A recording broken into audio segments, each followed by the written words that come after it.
मैं भी इतने पैसे कमा रहा हूँ। ऑफ कोर्स कभी ये दिखाया नहीं उनको क्योंकि है तो हमारे बाप हो, बट बहुत मज़ा आया। उन्होंने कभी खुराक दी आपको? बचपन में, हाँ बचपन में, और अच्छा हुआ दी। मार मॉम ने कभी कसर पूरी कमी होने नहीं दी। डैड वॉज मोर अबाउट दोस्त ये नहीं करना है, ऐसे बिहेव करना है, ऐसा इंसान बनना है। अब समझ में आता है, तब तो गुस्सा आता था। चप्पल धो लो, ये खा लो, ये मत करो, वो मत करो। क्यों ऐसा है कि डैड के मुंह से सिर्फ ये चीज़ें निकलती हैं? क्यों ऐसा नहीं कि आकर छोड़ना बेटे, आ जो मर्जी करना है कर। हरदम सोचता था ना कि इसलिए तो बाप से इतनी, आजकल का पता नहीं बट हमारे टाइम पे बाप से बहुत वैसा रिश्ता रहता था, थोड़ा दूर दूर वाला, कि हाँ प्यार है, रेस्पेक्ट है, बट कैसा है तू, क्या चल रहा है, वो नहीं होता था बचपन में। चप्पल धोया, काम किया, पढ़ाई की, यही चलता था। तो वो रिश्ता बन नहीं पाया कि अरे यार जैसे माँ से होता है, कितना भी मार ले वहाँ वहाँ वहाँ। पर थोड़ा बड़ा होकर समझ में आया कि अगर शायद वो भी ऐसे ही करते तो वो चीज़ समझ नहीं पाता मैं। बहुत साल तक मुझे अपने डैड जैसा बनना था। वो आर्मी में थे, वो यूनिफॉर्म, वो डीएमएस बूट चमकाना, वो सुबह सुबह बीपीटी के लिए भागने जाना, बहुत अट्रैक्टिव चीज़ें थी। और अब मुझे समझ में आता है ये चीज़ सौरभ जी कि मेरे को ये नेचुरली कैसे आता है। मुझे सुबह उठना, भागना, सेम खाना खाना, टाइम सो जाना, मेरे को कोई, I don't feel like sacrifice. जो मेरे दोस्त हैं आसपास जो फुटबॉलर्स नहीं हैं, उन्हें उनके लिए टास्क है ये। अरे यार 4 दिन किया फिर यार छूट गया, 8 दिन किया फिर छूट गया। फिर मैं सोचता हूँ और करना क्या है, सुबह उठना है, भागना है, ढंग से खाना है, जल्दी सो जाना है।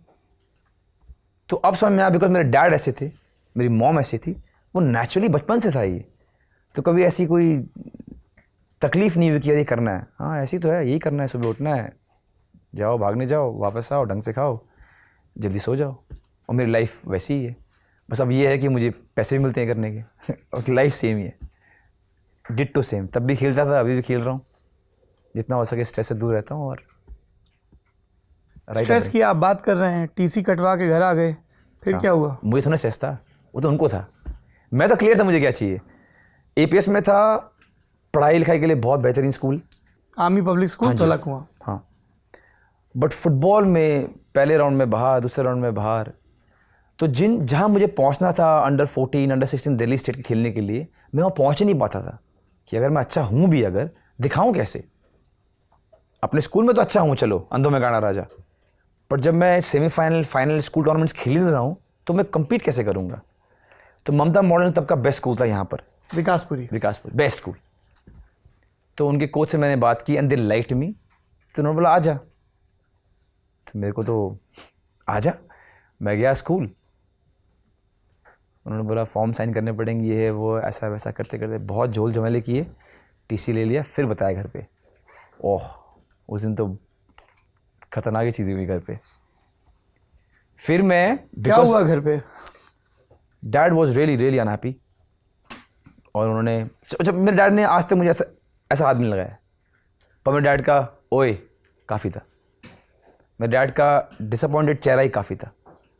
अजीब है, माँ ने इतना धोया पर माँ से वो डर हट गया कि माँ है, 2 ही चीज़ें बस, बेल्ट पाइप में बॉडी के अंदर घुसना है, बाकी तो ठीक है। पर डैड ने करके बोल दिया कुछ भी, जैसे कि ये उम्मीद नहीं थी, या फिर ओए क्यों किया ऐसा, it is to bother me. तो जब ये लड़ाई हुई तब मैं उनको ये समझा ही नहीं पाया कि मैं टीसी क्यों ले रहा हूँ, और समझाने का कोई वाजिब रीज़न था भी नहीं, बिकॉज वो बेवकूफ़ी थी, कंप्लीट बेवकूफ़ी थी, नहीं लेना चाहिए था मुझे। ये बेवकूफ़ी कर ली और घर में आके बता दिया। Dad was really unhappy. मैंने हाथ जोड़े, मुझे करना है। और मैं 15 साल का था, प्रॉपर बेवकूफ़ी थी, नहीं करना चाहिए था, पर मैंने डैड को बोला मुझे करना ही करना है। फिर मैं बोरिया बिस्तर उठाकर हॉस्टल चला गया, ममता मॉडल विकासपुरी। मेरा घर दिल्ली में है, मुझे हॉस्टल में रहने की ज़रूरत नहीं है। पता नहीं क्या सूझा, मैं हॉस्टल में चला गया। डैड ने भी जाने दिया, जो होता है ना, चले जाऊँगा चले जा टाइप्स। वो एक एपिसोड हुआ हल्का सा, मॉम और बहन बहुत रोए, उन्हें दिख रहा था कि मैं बेवकूफ़ी कर रहा हूँ। फिर डैड आते थे कभी कभी हॉस्टल में देखने के लिए मेरे को, और मैं बहुत ही ख़राब अवस्था में जी रहा था, क्योंकि प्लेयर ऐसे ही रहते हैं। वो जो चप्पल धो ले, बेड ठीक कर, वो तो था नहीं। 25 लड़के रह रहे हैं हॉस्टल में, आप सोच सकते हैं कैसे रह रहे होंगे। तो डैड आते थे, देखते थे, फिर कभी च्यवनप्राश लेके आएंगे, कभी नट्स लेके आएंगे। तो यार जो प्यार है दिखाएंगे नहीं, पर ये सब लेके आएंगे, दूर से देखेंगे ट्रेनिंग करते हुए, फिर आएंगे 2 घंटे से ट्रेनिंग देख रहे हैं, खाना भी लेके आए हैं, लेकिन जो बातचीत है वो 5 मिनट भी नहीं टिकेगी। तो ठीक है, हाँ ये खा लेकर, हाँ ओके डैड चले जाएंगे।